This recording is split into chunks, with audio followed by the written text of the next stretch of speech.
ఒక చిన్న గ్రామంలో లక్ష్మి అనే అమ్మాయి ఉండేది. నవ్వితే పూలు పూస్తాయన్నంత మృదువైన మనసు ఆమెది. అదే గ్రామంలో అర్జున్ అనే అబ్బాయి ఉండేవాడు, చలాకీ, అందరికి సహాయం చేసే మనిషి. ఒకసారి గ్రామంలో పండగ జరిగింది. అర్జున్, లక్ష్మి ఇద్దరూ వాలంటీర్గా పనిచేశారు. మొదట ఒకరితో ఒకరికి మాట తగిలింది. నువ్వేంటి ఇంత తిట్టావురా? లక్ష్మి అంది. అమ్మాయిగారు, నేనేమీ తిట్టలేదు, సహాయం చేస్తున్నాను, అర్జున్ నవ్వుతూ అన్నాడు.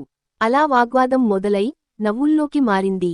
కొద్దికాలంలో స్నేహం, ఆ స్నేహం ప్రేమగా మారింది. కాని లక్ష్మి తండ్రికి అర్జున్ ఇష్టం లేకపోయింది.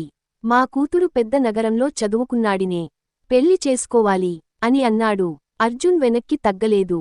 అతను కష్టపడి ఉద్యోగం సంపాదించాడు, గ్రామంలో అందరికీ ప్రియమయ్యాడు. చివరికి లక్ష్మి తండ్రి కూడా గర్వంగా చెప్పాడు, ఇదే నా అల్లుడు. పెళ్లి రోజు గ్రామం అంతా వెలుగులతో కళకళలాడింది.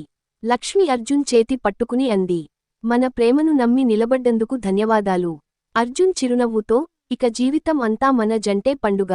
కథ చివర్లో వారు గ్రామంలోనే ఉండి అందరికీ స్ఫూర్తిగా మారారు. Please subscribe.